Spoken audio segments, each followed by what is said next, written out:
नमस्कार good morning. आज April 11 तारीख शुक्रवार। आज दिन भर अनेक बड़ गुरुत्वपूर्ण खबर गुड़िक आसी। ओडिशा को आसूची बड़ निजुक्ति सुजोग। अन्यपटे 12,000 पुलिस पदवी निजुक्ति पाइबे। यह सहित आज आरंभ कर आयुष्मान कार्ड। जानतु केमिति आवेदन करेंगे, केते चिकित्सा पाई टंका पाइबे। राज्य सरकार अनेक नुआ योजना आनिचंती। तेबे आसंतु आज सकाळ आसीथिबा 25टी बड़ खबर उपरे नजर पकाइबा। प्रथम खबर, आज राज्य में लागू होगाकू जाऊे आयुष्मान कार्ड। राज्य में आज कार्यकारी होगाकू जाऊे आयुष्मान प्रधानमंत्री जन आरोग्य योजना, गोपबंधु जन आरोग्य योजना एवं आयुष्मान वयोबंधन योजना। आज कटक बालीजात्रा पड़िया ए सब योजनार शुभारंभ करेंगे केन्द्रमंत्री जेपी नाडा। तेबे यह कार्यक्रम में मुख्यमंत्री मोहन चरण माझी, केन्द्रमंत्री धर्मेन्द्र प्रधान एवं अश्विनी वैष्णव जोग देवे। यह द्वारा राज्य में 3 कोटी अधिक लोक उपकृत हेबे। देशर 29,000 अधिक हस्पिटाल गुड़िक मागणार देयमुक्त चिकित्सा कराई पारिबे लोके। प्रति परिवार जड़े पुरुष को 5 लाख एवं महिला को 10 लाख टंका पर्यंत मागणा चिकित्सा सुविधा मिलिबो। अन्यपटे 70 वर्षर अधिक वयस्क लोक मानक मध्य मागणा चिकित्सा जोगाई देबाकू आयुष्मान व्ययबंधन योजना आरंभ करा जाउची। परवर्ती खबर, किपरि करिबे आयुष्मान कार्ड पाई आवेदन। आर्थिक दुर्बल श्रेणीर लोक माने जे माने निजर चिकित्सा खर्च उठाई पारुनाहांते सेमानक पाई केंद्र सरकार एही योजना बा प्रधानमंत्री आयुष्मान भारत योजना आरंभ करिसंती। एही योजना रे एक स्वतंत्र स्वास्थ्य कार्ड मिलिबो। एथिपाई आवेदन करिबाक पड़िबो। आवेदन करिबाक हेले प्रथमे Ayushman Bharat PMJAY official website को जिबाक पड़िबो। यहा परे आपनकर आधार कार्ड किंबा राशन कार्ड भेरीफाई करने पड़िबो। पारिवारिक परिचय पत्र प्रमाण करने पड़िबो। यहाँ पर एक स्वतंत्र आयुष्मान योजना आईडी सहित आपनकर ई कार्ड प्रिंट करने पड़िबो। गारमेंट फील्ड रे बिजनेस करिया पई चाहउछंती ताहले जोगाजोग करंतु प्रकाश एंटरप्राइज कोलकाता सहित। साड़ी स्टार्टिंग हे जाउची मात्र 115 टंका। कुर्ती मिली जाउची मात्र 53 टंका। छोट पिलांको आइटम मिली जाउची मात्र 36 टंका। A to Z readymade garment item upon wholesaling price रे बहुत कम रेट रे कोलकाता रे पाई परिबे। और होम डिलीवरी भी सुविधा रही only for business regarding. Screen रे नंबर चलछि, जोगाजोग करंतु। परवर्ती खबर, प्रति ब्लॉक रे हेबो खेल पड़िया एवं पंचायत रे मिनी स्टेडियम सहित इंडोर स्टेडियम निर्माण कराजिबो। गुरुवार दिन केन्दुझर जिला गस्त करिसंती मुख्यमंत्री मोहन चरण माझी। सेठारे पहुंचीबा परे अनेक कार्यक्रम रे जोग देवा सहित एक स्वतंत्र घोषणा मध्य करिसंती। से कहिसंती प्रति ब्लॉक रे एणिकी खेल पड़िया एवं पंचायत रे मिनी स्टेडियम हेबो एवं गोटे गोटे इंडोर स्टेडियम मध्य निर्माण कराजिबो। 14टी इंडोर स्टेडियम जेउथिरे स्विमिंग पूल एवं तीरंदाजर उन्नत व्यवस्था कराजिबो। मुख्यमंत्री कहिसंती केन्दुझर हैंडबॉल पड़िया एशिया महादेशर प्रथम सिंथेटिक पड़िया। आम सरकार खेल सहित राज्यर विकास को गुरुत्व देउचंती। परवर्ती खबर, 3 वर्ष रे 5 लाख अंत्योदय गृह जोगाई देवाकू घोषणा कले मंत्री। कलाहांडी जिला केसिंगा NSC रे कल्याण मंडप ठारे भाजपार एक समावेश अनुष्ठित होईची। एही समावेश रे विद्यालय एवं गणशिक्षा मंत्री नित्यानंद गंड जोग देइथिले। एहा परे से अनेक घोषणा करिसंती। से कहिसंती गरीबों को 23 लाख प्रधानमंत्री आवास योजना घर दिया जाइछि। आउ 4 लाख देवार कार्यक्रम रहिछि। एहा सहित आसंता 3 वर्ष मध्यरे 5 लाख अंत्योदय गृह जोगाई देवाको मंत्री घोषणा करिसंती। वृद्ध एवं दिव्यांग को 3,500 टंका जोगाई दिया जाइछि एवं नवम दशम पिलामानको मध्याह्न भोजन व्यवस्था मध्य करा जाइछि। आम सरकार अनेक नुआ योजना करूचंती गरीबों पाई। परवर्ती खबर, गोपालपुर रे हेबो LNG terminal. Petronet LNG limited पक्षरु गंजाम जिलार गोपालपुर बंदर रे 50,000 मेट्रिक टन क्षमता विशिष्ट एक भूमि भित्तिक LNG टर्मिनाल प्रतिष्ठा करिबो, जहा देशर पूर्व उपकूलर प्रथम एपरि सुविधा सृष्टि करिबो। तेबे नुआ दिल्ली रे अनुष्ठित होइतिबा निवेशक सम्मेलन रे राज्य पई एते बड़ निवेशर सृष्टि होइछि सुजोग, जेउथिरे 98,880 कोटी टंका निवेशर चुक्ति होइछि। नुआ ओडिशा सृष्टि करिवार यह बड़ अध्याय। तेबे एही प्रकल्प प्रतिष्ठा हेले एथिरे 24,000 लोक नियुक्ति पाइबे। ପରବର୍ତ୍ତୀ ଖବର ସମ୍ବଲପୁରରେ ସକାଳୁଆ ଅଫିସ୍। ରାଜ୍ୟରେ ଜାରି ରହିଛି ଗ୍ରୀଷ୍ମ ପ୍ରବାହ। ତେବେ ଏହାକୁ ଦୃଷ୍ଟିରେ ରଖି ଆଜିଠାରୁ ସମ୍ବଲପୁର ଜିଲ୍ଲାରେ ସକାଳୁଆ ଅଫିସ୍ କାର୍ଯ୍ୟ ଆରମ୍ଭ ହୋଇଛି। ସକାଳ 7ଟାରୁ ଦିନ 1 ପର୍ଯ୍ୟନ୍ତ ଚାଲିବ ସମସ୍ତ ଅଫିସ୍। ତେବେ ଆଜିଠାରୁ ଏହା ଜୁନ୍ 15 ତାରିଖ ପର୍ଯ୍ୟନ୍ତ ଲାଗୁ କରାଯାଇଛି ବୋଲି ସୂଚନା ମିଳିଛି। ଅନ୍ୟପଟେ ଅଫିସ୍ ସମୟ ଭିତରେ ଲଞ୍ଚ ବ୍ରେକ୍ ରହିବ ନାହିଁ। ଗ୍ରୀଷ୍ମ ପ୍ରବାହକୁ ଦୃଷ୍ଟିରେ ରଖି ଜିଲ୍ଲା ପ୍ରଶାସନ ପକ୍ଷରୁ ଏଭଳି ନିଷ୍ପତ୍ତି ନିଆଯାଇଛି। ଜିଲ୍ଲାରେ ପାଖାପାଖି ଗୋଟିଏ ମାସ ଧରି 40ରୁ ଅଧିକ ଡିଗ୍ରୀ ଛୁଇଁପାରେ ପାରଦ। ଏଥିପାଇଁ ସମସ୍ତ ଅଫିସ୍ଗୁଡ଼ିକୁ ସକାଳୁଆ ଏଣିକି କରାଯାଇଛି। ପରବର୍ତ୍ତୀ ଖବର ଆଜିଠାରୁ 2 ଦିନିଆ ଓଡ଼ିଶା ଗସ୍ତରେ ଆସୁଛନ୍ତି ଜେପି ନାଡ୍ଡା। ଆଜିଠାରୁ 2 ଦିନିଆ ଓଡ଼ିଶା ଗସ୍ତରେ ଆସୁଛନ୍ତି କେନ୍ଦ୍ର ସ୍ୱାସ୍ଥ୍ୟମନ୍ତ୍ରୀ ଜେପି ନାଡ୍ଡା। ଏନେଇ ରାଜ୍ୟ ଭାଜପା ସଭାପତି ମନମୋହନ ସାମଲ ସୂଚନା ଦେଇଛନ୍ତି। ଆଜି ଅପରାହ୍ନ 1ରେ ନାଡ୍ଡା ଭୁବନେଶ୍ୱର ବିମାନ ବନ୍ଦରରେ ପହଞ୍ଚିବେ। ସେଠାରୁ ସିଧାସଳଖ କଟକ ଯାଇ ଆୟୁଷ୍ମାନ ଭାରତର ସ୍ୱାସ୍ଥ୍ୟ ବୀମା କାର୍ଯ୍ୟକ୍ରମରେ ଯୋଗ ଦେବେ। ସେହିଭଳି 12 ତାରିଖରେ ପୁରୀରେ ଭାଜପାର ପ୍ରଶିକ୍ଷଣ ଶିବିର ଉଦ୍ଘାଟନ କରିବେ ବୋଲି ମନମୋହନ କହିଛନ୍ତି। ପରବର୍ତ୍ତୀ ଖବର ଅକ୍ଟୋବର ମାସରେ ଭୁବନେଶ୍ୱର ରେଳ ଷ୍ଟେସନର ଲୋକାର୍ପଣ। ଭୁବନେଶ୍ୱର ରେଳ ଷ୍ଟେସନର 2 ପାର୍ଶ୍ୱ ବିଲ୍ଡିଂ କୋଠା ନିର୍ମାଣ ସରିଛି। ଷ୍ଟେସନର ପୂର୍ବପଟ ଅର୍ଥାତ୍ କଟକ ରୋଡ୍ ପାର୍ଶ୍ୱରେ G+3 କୋଠା କାମ ସମ୍ପୂର୍ଣ୍ଣ ହୋଇଛି। ଏହାର ପଶ୍ଚିମ ଅର୍ଥାତ୍ ମାଷ୍ଟର କ୍ୟାଣ୍ଟିନ୍ ପଟ ପ୍ରବେଶ ପଥରେ ମଧ୍ୟ G+11 ବିଶିଷ୍ଟ କୋଠା ନିର୍ମାଣ କାର୍ଯ୍ୟ ସରିଛି। G+4 ନିର୍ମାଣ ସରିବାକୁ ଏବେ ଲକ୍ଷ୍ୟ ରଖାଯାଇଛି। ଏହି କୋଠା ଭିତରେ 34ଟି ଲିଫ୍ଟ ଏବଂ 20ଟି ସ୍କାଇଲେଟର ସୁବିଧା କରାଯାଇଛି। ଏହା ସହିତ 398 କୋଟି ଟଙ୍କାରେ ନିର୍ମାଣ ହୋଇଛି ପୁରା ଷ୍ଟେସନ। ଏହାକୁ ଆସନ୍ତା ଅକ୍ଟୋବର ମାସରେ ଲୋକାର୍ପଣ କରାଯିବାକୁ ଲକ୍ଷ୍ୟ ରଖାଯାଇଛି। ପରବର୍ତ୍ତୀ ଖବର ପୂରଣ ହେବ 12,000 ପୋଲିସ ପଦବୀ। ମୁଖ୍ୟମନ୍ତ୍ରୀ ମୋହନ ଚରଣ ମାଝୀ ବୁଧବାର ଦିନ ପ୍ରାୟ 12,000 ଖାଲି ଥିବା ପୋଲିସ ପଦବୀ ପୂରଣ ପାଇଁ ଏକ ନୂତନ ଯୋଜନା ଆଣୁଛନ୍ତି ବୋଲି କହିଛନ୍ତି।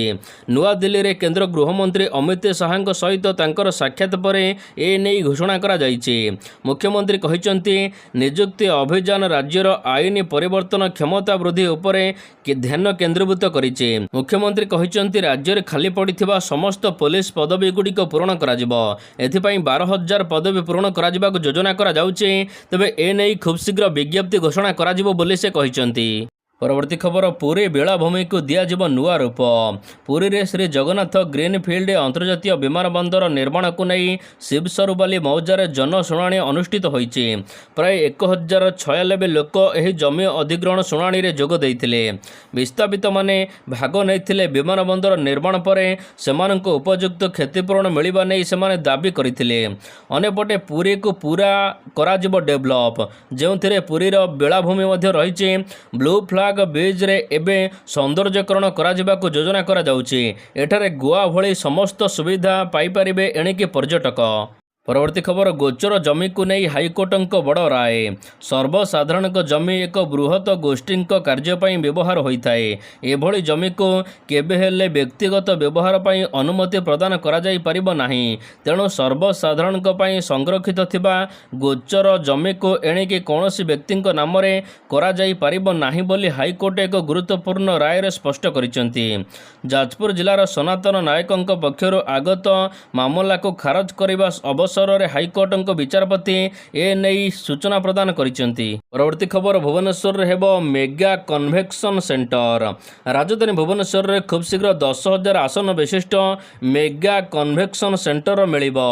ଓଡ଼ିଶା ସେତୁ ନିର୍ମାଣ ନିଗମ OBCC ଏହାକୁ ଇକୋ ମୁଖ୍ୟାଳୟ ନିକଟରେ ନିର୍ମାଣ କରିବ ବୋଲି କହିଛି। ଭୁବନେଶ୍ୱର ସହରକୁ ବିଶ୍ୱ ବ୍ୟବସାୟ ଏବଂ ପର୍ଯ୍ୟଟନ କେନ୍ଦ୍ର ଭାବରେ ପ୍ରତିଷ୍ଠା କରିବାକୁ ଓଡ଼ିଶା ସରକାରଙ୍କ ପ୍ରୟାସ ଭାବରେ ଏକ ଅଂଶ ଏହାକୁ କୁହାଯାଉଛି। ଯେଉଁଥିରେ 10,000 ଲୋକଙ୍କର ବସିବା କ୍ଷମତା ସହିତ ଏକ ବୃହତ କନଭେନସନ ସେଣ୍ଟର ନିର୍ମାଣ ହେବାକୁ ଯାଉଛି ଭୁବନେଶ୍ୱରରେ, ଯେଉଁଥିରେ ଅନ୍ତର୍ଜାତୀୟ ସମ୍ମିଳନୀ, ଏହା ସହିତ ପ୍ରଦର୍ଶନୀ ଏବଂ ସାଂସ୍କୃତିକ କାର୍ଯ୍ୟକ୍ରମ ଆୟୋଜନ ହୋଇପାରିବ। ପରବର୍ତ୍ତୀ ଖବର ରାଜ୍ୟରେ କାଳବୈଶାଖୀ। ରାଜ୍ୟର ଅନେକ ସ୍ଥାନରେ କାଳବୈଶାଖୀ ବର୍ଷା ସମ୍ଭାବନା ରହିଛି। ତେବେ ପାଣିପାଗ ବିଭାଗର ଆକଳନ ଅନୁସାରେ 17 ତାରିଖ ପର୍ଯ୍ୟନ୍ତ କାଁ ଭାଁ କାଳବୈଶାଖୀ ବର୍ଷା ହୋଇପାରେ। ଏହାର ପଶ୍ଚିମ ଓଡ଼ିଶା ଏବଂ ଉତ୍ତର ଓଡ଼ିଶାରେ ଅନେକ ଜାଗାରେ କାଳବୈଶାଖୀ ଆଜି ହୋଇପାରେ ବୋଲି ପାଣିପାଗ ବିଭାଗ କହିଛି। ଅନ୍ୟପଟେ 14 ତାରିଖ ଠାରୁ ରାଜ୍ୟରେ ତାପମାତ୍ରା ବଢ଼ିବ। ଆଭ୍ୟନ୍ତରୀଣ ଓଡ଼ିଶାରେ 40 ଡିଗ୍ରୀ ଅତିକ୍ରମ କରିବ ତାପମାତ୍ରା। ପରବର୍ତ୍ତୀ ଖବର ମହଙ୍ଗା ହେଲା ଔଷଧର ମୂଲ୍ୟ। ଦେଶର କୋଟି କୋଟି ସାଧାରଣ ଲୋକମାନଙ୍କ ପାଇଁ ଆସିଛି ଏକ ଖରାପ ଖବର। ଏପ୍ରିଲ ମାସରେ 900ରୁ ଅଧିକ ଅତ୍ୟାବଶ୍ୟକ ଔଷଧର ମୂଲ୍ୟ 1.74% ବୃଦ୍ଧି ପାଇଛି। ଏଥିପାଇଁ ସାଧାରଣ ଲୋକମାନଙ୍କର ଔଷଧର ଖର୍ଚ୍ଚ ବୃଦ୍ଧି ପାଇବ ଏବଂ ସଞ୍ଚୟ ହ୍ରାସ ପାଇବ। ଜାତୀୟ ଔଷଧର ମୂଲ୍ୟ ନିର୍ଦ୍ଧାରଣ କର୍ତ୍ତୃପକ୍ଷ NPPA ଏହି ସମସ୍ତ 900ରୁ ଅଧିକ ଅତ୍ୟାବଶ୍ୟକ ଔଷଧର ମୂଲ୍ୟ 1.74% ବୃଦ୍ଧି କରିଛନ୍ତି। ନେଇ ଘୋଷଣା ହୋଇଛି। ପରବର୍ତ୍ତୀ ଖବର ନୂଆ ରୂପ ପାଇବ ଭୁବନେଶ୍ୱର ଟେମ୍ପଲ ରୋଡ ରେଳ ଷ୍ଟେସନ। ନୂଆ ରୂପ ପାଇବାକୁ ଯାଉଛି ଭୁବନେଶ୍ୱର ଲିଙ୍ଗରାଜ ଟେମ୍ପଲ ରୋଡ ପାଖ ରେଳ ଷ୍ଟେସନ। ଏହି ପ୍ରସ୍ତାବିତ ଲିଙ୍ଗରାଜ ଟେମ୍ପଲ ରୋଡ ରେଳ ଷ୍ଟେସନର ଉନ୍ନତୀକରଣ ଏବଂ ନବୀକରଣ ପ୍ରକଳ୍ପର ସମୀକ୍ଷା କରିଛନ୍ତି ଭୁବନେଶ୍ୱର ସାଂସଦ ଅପରାଜିତା ଷଡଙ୍ଗୀ। ପୂର୍ବତଟ ରେଳବାଇର ଅଡିଟର ଏହା ସହିତ ଅନ୍ୟ ବରିଷ୍ଠ ଅଧିକାରୀଙ୍କ ସହିତ ନିଜେ ଅପରାଜିତା ଷ୍ଟେସନ ପରିସରରେ ଉପସ୍ଥିତ ରହି ସମସ୍ତ କାର୍ଯ୍ୟର ଅଗ୍ରଗତି ସମ୍ପର୍କରେ ଟେକ୍ନିକ୍ ବୁଝିଛନ୍ତି। ଏହି ପ୍ରକଳ୍ପର ଉନ୍ନତୀକରଣ କରିବାକୁ ହେଲେ 19.53 କୋଟି ଟଙ୍କାର ବ୍ୟୟବରାଦ ଅଟକଳ ହୋଇଛି। ପ୍ରସ୍ତାବିତ ପ୍ରକଳ୍ପରେ 765 ବର୍ଗମିଟର ଗ୍ରାଉଣ୍ଡ ପ୍ଲସ୍ 2 ଏକର ନୂତନ ଷ୍ଟେସନ ବିଲ୍ଡିଂ ନିର୍ମାଣ କରାଯିବ। ପରବର୍ତ୍ତୀ ଖବର ଫେରିଲେ ସସ୍ମିତ ପାତ୍ର ରଖିଲେ ପ୍ରତିକ୍ରିୟା। ତାସକେଣ୍ଟରୁ ଫେରିଲେ ବିଜେଡି ସାଂସଦ ସସ୍ମିତ ପାତ୍ର। ଦିଲ୍ଲୀ ଫେରିବା ପରେ ଗଣମାଧ୍ୟମ ଆଗରେ କୌଣସି ପ୍ରତିକ୍ରିୟା ରଖିଲେ ନାହିଁ। ଗଣମାଧ୍ୟମ ଆଗରେ ମୁହଁ ଖୋଲିଲେନି ସସ୍ମିତ ପାତ୍ର। ୱାକଫ୍ ବିଲ୍କୁ ନେଇ କୌଣସି ମତ ରଖିନାହାନ୍ତି। ଦଳ ପକ୍ଷରୁ କୁହାଗଲେ ପ୍ରତିକ୍ରିୟା ରଖିବେ ବୋଲି ସସ୍ମିତ ପାତ୍ର କହିଛନ୍ତି। ରାଜ୍ୟସଭାରେ ୱାକଫ୍ ବିଲ୍ ସମର୍ଥନରେ ଭୋଟ ଦେବା ପରେ ବିବାଦରେ ଅଛନ୍ତି ଏବେ ସସ୍ମିତ ପାତ୍ର। ଏହାପରେ ସରକାରୀ କାର୍ଯ୍ୟକ୍ରମରେ ଯୋଗ ଦେବା ପାଇଁ ତାସକେଣ୍ଟ ଗସ୍ତ କରିଥିଲେ। ପରବର୍ତ୍ତୀ ଖବର ଆନ୍ଦୋଳନ କରି ଅଡୁଆରେ କଂଗ୍ରେସ। ନାରୀ ନିର୍ଯାତନା ପ୍ରସଙ୍ଗରେ କଂଗ୍ରେସ ରାଜରାସ୍ତାକୁ ଓହ୍ଲାଇଥିଲା। କଂଗ୍ରେସ କର୍ମୀ ଏବଂ ପୋଲିସ ମୁହାଁମୁହିଁ ହୋଇଥିଲେ। ଲୋୟର PMG ପାଲଟିଥିଲା ରଣକ୍ଷେତ୍ର। ତେବେ ଏହି ଘଟଣାକୁ ନେଇ କଠୋର ହୋଇଛି ରାଜ୍ୟ ପୋଲିସ। ଗଣ୍ଡଗୋଳରେ 2 ସପ୍ତାହ ପରେ ବରିଷ୍ଠ କଂଗ୍ରେସ ନେତା ତଥା ବିଧାୟକଙ୍କ ସମେତ 5000 କଂଗ୍ରେସ କର୍ମୀଙ୍କ ବିରୋଧରେ ମାମଲା ରୁଜୁ କରିଛି ପୋଲିସ। ଏମାନଙ୍କ ମଧ୍ୟରେ ଅଛନ୍ତି ପିସିସି ସଭାପତି ଭକ୍ତଚରଣ ଦାସ। ପରବର୍ତ୍ତୀ ଖବର ଓମ୍ଫେଡ୍ ଆଣିବ ପାଣି ବୋତଲ ଓ ଚକୋଲେଟ୍। ଓଡ଼ିଶାରେ ଦୁଗ୍ଧ ଉତ୍ପାଦନରେ ବଡ଼ ମାଇଲଖୁଣ୍ଟ ଛୁଇଁଥିବା ଓମ୍ଫେଡ୍ ଖୁବ୍ ଶୀଘ୍ର ରାଜ୍ୟ ବଜାରରେ ପ୍ରବେଶ କରାଇବ ନୂଆ ପ୍ରଡକ୍ଟ। ଏନେଇ ଓମ୍ଫେଡ୍ ପରିଚାଳନା ନିର୍ଦ୍ଦେଶକ ବିଜୟ ଅମୃତ କୁଲାଙ୍ଗେ ସୂଚନା ପ୍ରଦାନ କରିଛନ୍ତି। ଓମ୍ଫେଡ୍ ପକ୍ଷରୁ ଓଡ଼ିଶା ବଜାରକୁ ପାଣି ବୋତଲ ଆସିବ। ଏହା ସହିତ ଚକୋଲେଟ୍ ମଧ୍ୟ ଆସିବ।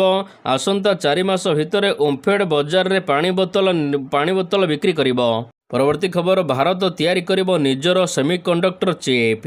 କେନ୍ଦ୍ରମନ୍ତ୍ରୀ ଅଶ୍ୱିନୀ ବୈଷ୍ଣବ ବୁଧବାର ଦିନ ସୂଚନା ଦେଇ କହିଛନ୍ତି ଯେ ଭାରତ ତା'ର ପ୍ରଥମ ସମ୍ପୂର୍ଣ୍ଣ ସ୍ୱଦେଶୀ ନିର୍ମିତ ସେମିକଣ୍ଡକ୍ଟର ଚିପ୍ ଚଳିତ ବର୍ଷ ଲଞ୍ଚ ହେବ। ସେ କହିଛନ୍ତି ଏହି ଦିଗରେ 5ଟି ୟୁନିଟ୍ର ନିର୍ମାଣ ସୁରୁଖୁରୁରେ ଏବେ ଚାଲିଛି। ଅନେକ ସ୍ଥାନରେ ଏବେ ସେମିକଣ୍ଡକ୍ଟର ଗୁଡ଼ିକର ପରୀକ୍ଷଣ ମଧ୍ୟ ଆରମ୍ଭ କରାଯାଇଛି। ଦେଶର ପ୍ରଥମ ସେମିକଣ୍ଡକ୍ଟର କାରଖାନା ଟାଟା ଇଲେକ୍ଟ୍ରୋନିକ୍ସ ଏବଂ Power Chip Semiconductor Manufacturing Corporation ପକ୍ଷରୁ ଏବେ ଗୁଜରାଟରେ ନିର୍ମାଣ କରାଯାଉଛି କାମ। ଖୁବ୍ ଶୀଘ୍ର ଭାରତ ନିଜର ଚିପ୍ ତିଆରି କରିବ। ପରବର୍ତ୍ତୀ ଖବର କ୍ରୀଡ଼ାକୁ ନେଇ ଖୁସି ଖବର। 2030 ରାଜ୍ୟ ଗୋଷ୍ଠୀ କ୍ରୀଡ଼ା ଆୟୋଜନ ଅଧିକାର ଭାରତକୁ ମିଳିବ। ଏହି ଇଭେଣ୍ଟ ଆୟୋଜନ ଲାଗି କାନାଡ଼ା ଏବଂ ନାଇଜେରିଆ ଇଚ୍ଛା ପ୍ରକଟ କରୁଥିବା ସତ୍ତ୍ୱେ କେନ୍ଦ୍ରମନ୍ତ୍ରୀ କହିଛନ୍ତି କି ଆମକୁ ଏହି ଖେଳ ମିଳିବ। ସୂଚନା ଅନୁସାରେ କାନାଡ଼ା ଏବଂ ନାଇଜେରିଆ ଇଚ୍ଛା ପ୍ରକଟ କରିଛନ୍ତି କିନ୍ତୁ ଆମେ ନିଶ୍ଚିନ୍ତ ଭାରତକୁ 2030 ରାଜ୍ୟ ଗୋଷ୍ଠୀ କ୍ରୀଡ଼ା ଆୟୋଜନର ଦାୟିତ୍ୱ ଆଣିବୁ ବୋଲି କହିଛନ୍ତି କେନ୍ଦ୍ରମନ୍ତ୍ରୀ। ଏହା ସହିତ 2036 ଅଲିମ୍ପିକ୍ ଆୟୋଜନ ଲାଗି ଦକ୍ଷ ବୋଲି ଭାରତ ଅଛି ବୋଲି ସେ କହିଛନ୍ତି। ପରବର୍ତ୍ତୀ ଖବର ଅଲିମ୍ପିକ୍ରେ ଯୋଡ଼ି ହେଲା କ୍ରିକେଟ୍। କ୍ରିକେଟ୍ ପ୍ରେମୀଙ୍କ ପାଇଁ ଖୁସି ଖବର। 128 ବର୍ଷ ପରେ ଅଲିମ୍ପିକ୍କୁ ଫେରିଲା କ୍ରିକେଟ୍। କ୍ରିକେଟ୍ ଶେଷ ଥର ପାଇଁ 1900 ମସିହା ଅଲିମ୍ପିକ୍ରେ ସାମିଲ ହୋଇଥିଲା। T20 କ୍ରିକେଟକୁ ଅଲିମ୍ପିକ୍ରେ ସାମିଲ କରିଛି ଅନ୍ତରାଷ୍ଟ୍ରୀୟ ଅଲିମ୍ପିକ୍ କମିଟି। 2028 ଅଲିମ୍ପିକ୍କୁ ନେଇ ଏହି ନୂତନ ଅପଡେଟ୍ ଆସିଛି। ତେବେ କେବଳ T20 ଫର୍ମାଟରେ ଅଲିମ୍ପିକ୍ରେ କ୍ରିକେଟ୍ ଖେଳାଯାଇପାରିବ। ତେବେ ଯେଉଁଥିରେ ଉଭୟ ପୁରୁଷ ଏବଂ ମହିଳା ଟିମ୍ ଭାଗ ନେବେ। ଏଥିରେ ସ୍ୱର୍ଣ୍ଣ ପଦକ ବିଜେତା ପାଇଁ ପ୍ରତିଯୋଗିତା ଚାଲିବ। ତେବେ ଆମେରିକାର ଲସ୍ ଏଞ୍ଜେଲସରେ ହେବାକୁ ଥିବା 2028 ଅଲିମ୍ପିକ୍ରେ ଏଣିକି କ୍ରିକେଟର ମଜା ପାଇପାରିବେ କ୍ରୀଡ଼ାପ୍ରେମୀ।